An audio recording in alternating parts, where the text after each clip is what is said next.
Right guys, thank you for joining me today. Today's a very special one. We are taking a look at a Antstream application that allows you to play all of your retro gaming goodness. Antstream is one of the world's biggest and fastest growing retro applications, and it's one of the most flushed out ones as well. So I'm lucky enough to bring you a little promo today to make us all aware that retro is on a comeback. They feature things like achievements and challenges, 4-player, co-op, and it's all based around a diamond system, which sounds a bit iffy, but the diamond system is actually 3 diamonds you earn by playing the game. It's just the way that they do it is so that if you do 1v1, you put in like 2 diamonds each and the winner gets the 4 diamonds, so it makes it even more competitive than it ever was, which is awesome. And the challenges are like weekly challenges, daily challenges, they do tournaments, and I think it's just a great way for retro to be going to sort of reinvigorate into today's times and give us a reason to go back and play as well. So that being said, the Antstream application itself is based on a subscription service. It is a 4-month, 6-month, 12-month subscription service, but it's super cheap. For just $40, you can have access for 12 months. There is no hidden charges or gubbins. You have access to over 1,300 retro games, and you can play it across all platforms. So you're talking Windows, Mac, Android, Linux. You've got the Epic Store, you've got Amazon Prime, you've got Google Play, and you've got the Apple Store, and also of course you've got console access, so you can go across Xbox, PlayStation and iOS on the TV boxes and stuff that they do. So over the 1,300 games you get 600 mini game challenges as well, which all come with achievements and badges and things you can show off on your personal profile. You can add your indie games to Antstream as an indie hero. So today we're going to be taking a deep dive. I'm going to be playing a bunch of my old school favorites. Of course they don't have every retro game, but they have enough for you to crack on with, games that you instantly recognize and games that you instantly want to get involved in. So I'm already looking over and I'm seeing Pac-Man and stuff, and I'm thinking, well, Pac-Man with challenges and weekly quests and diamonds to earn, it just sounds like a really good way to keep people coming back, and I think they've done a really good job. I didn't want to take too much of a look at it because that is the point in today's video, and if you are watching a rerun on YouTube, then greatly appreciate your time, and I hope I can bring a very good promo to you guys to sort of market the good, the bad and the ugly of Antstream. So let's check it out. Sit back, get yourself a brewski, put your feet up, and let's get into it.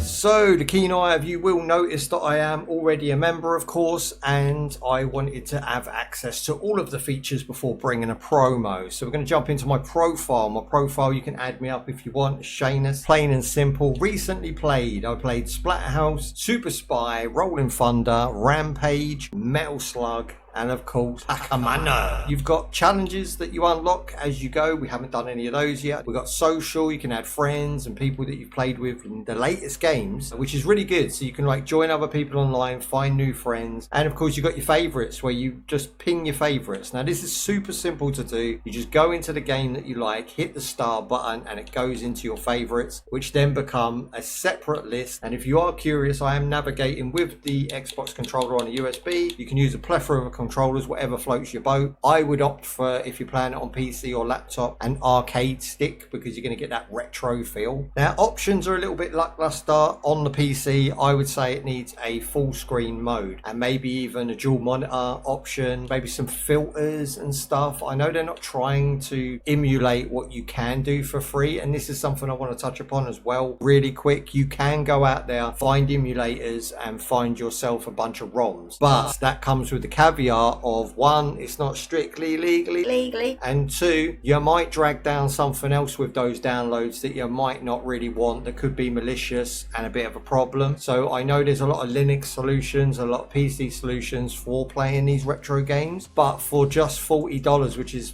pretty much less than most retail games on release, you can have a year's supply with no issues whatsoever. This download itself was only 130 odd megabytes. You put it where you want, you can go to any hard drive, install it, and it runs straight from there, and there's very little files in there. It's pretty much all downstreamed as you play, so every game you click on, it tends to just sort of update itself and away you go. That's really good. It's lightweight. You've got your tabs, of course, and they lay it out super friendly. I really like what they're doing. So you've got randomly generate Slayer challenge today, so it's just randomly generating a challenge, and once you go in, you're going to get double coins, okay? I've pressed the button, it stops on a game, and it just goes, there you go. So they want me to play Boogie Wins. I can favourite it by hitting the star. I can share it with my friends and see if they want to come and join me. This game actually looks quite awesome. I'm going to favourite that. That looks well good. Side-scrolling, shoot 'em up action. And then inside of this, you have challenges that are catered to that particular game. So Boogie, for instance, has Christmas Boogie, Fall of Hot Air, House of Horrors, Hook the Line and Sinker. These are all challenges that you'll unlock as you go.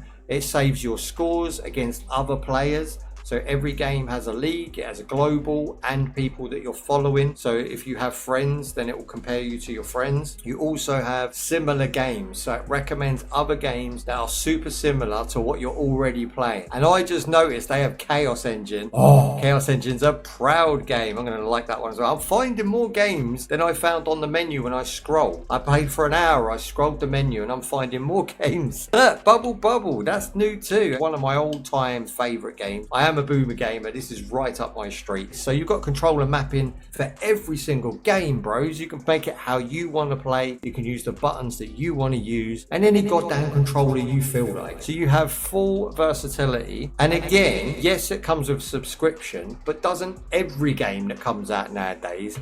We've got season passes, and over a year, if you bought every season pass, that's 120 quid on most season passes. They're roughly about $9.99 on average. This is only $40 per year. I think there's a lot of game here for that. They're starting to add in some PC titles too. I'm going to run you down the list right now. Quick little overview. So you've got your trending, so it tells you what is trending right now, who's playing what. You've got your Pac-Man, your Double Dragons, you know, you've got your classics. So you've got your challenges too. So you've got your 7 brutal challenges, okay? These are challenges that are slightly tougher than the average challenge, but you will get slightly more rewards for it. Again, the diamonds at the top and the league and the badge number is how prestige you are. So new games added, so every new game that's added is put onto the new games added list. You've got multiplayer games, indie games, you've got beat 'em up games, which is one of my favorite categories, adventure games, racing games, text-based games. This was something that really stood out to me. I don't play a lot of text-based games. I never did. I was never a text-based player. I did play Discworld 3 back in the day. It was one of the most amazing games next to Broken Sword. I mean, I was at school at the time, so we are going back a few years. They could add something like Discworld 1, 2 and 3 in here. You got Sam and Max Hit the Road. I've never played this one, and it's actually the DOS version, so it's the original way the game is intended to be played. Oh, they haven't got Streets of Rage 2 yet. They don't necessarily cater for any particular type of gamer. Based on the categories, you've got now racing games, maze games, strategy games. You've got a whole fighting game section, and most of it is your classics, right? So we've got Samurai Showdown, which we will be testing today. I'm going to be all up in this fighting game section because I loves me a fighter, especially a classic fighter. But there is a bunch of stuff in here that you just wouldn't expect to see in a subscription-based service. They've got a lot of rights to a lot of decent games, and most of them are not crust. You know, like if you were to buy like your Mega Drive Mini, you get like 10 good games, and the other 30 games oh man, I've seen a bunch of games that I would actually play. So I think it positions itself in a really good place in the market as well. It's just a really sound idea, and I back it fully. We've got action games, again, another category I love. Platforming games, top notch. Sports games, I'm not really a lover of sports games, but with Ninja Golf up in there.